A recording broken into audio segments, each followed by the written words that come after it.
ባለፈው ሳምንት 3 ታላላቅ የመጽሐፍ ቅዱስ ታሪኮችን አይተናል። እያንዳንዱ ታሪክ እግዚአብሔር ፈውስን እና አዲስ ጅምርን እንዴት እንደሚያመጣ ያሳየናል። ንዕማን በውጭ በኩል ጠንካራ ነበር፣ ነገር ግን በውስጥ እየተሰቃየ ነበር። እግዚአብሔር መታዘዝን ሲመርጥ ፈውሶታል። መስማት የማይችል ሰው በዝምታ ኖረ። ኢየሱስ ሕመሙን አየ።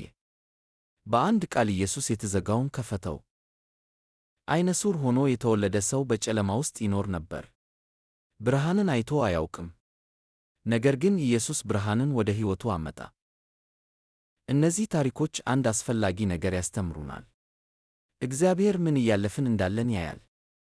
እግዚአብሔር ሕመማችንን ይረዳል። እግዚአብሔር ከትግላችን የራቀ አይደለም። አንዳንድ ጊዜ ፈውስ የሚመጣው በታዛዥነት ነው። አንዳንድ ጊዜ ፈውስ የሚመጣው በረጋ መንፈስ ነው። አንዳንድ ጊዜ ፈውስ ደረጃ በደረጃ ይመጣል። ዛሬ ፈውስን እየጠበቁ ሊሆን ይችላል። ድካም፣ ግራ መጋባት ወይም ተስፋ መቁረጥ ሊሰማዎት ይችላል።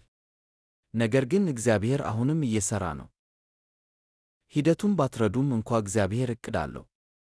ነገሮች ቀርፋፋ ቢመስሉም እግዚአብሔር አይዘገይም። በዘመኑ ፈውስን ያመጣል።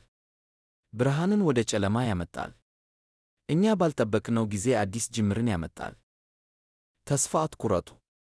በጉዞ እግዚአብሔርን ይመኑ። በእርስዎ ውስጥ መልካም ሥራ የጀመረው እሱ እስከ ፍጻሜው ድረስ ያደርሰዋል።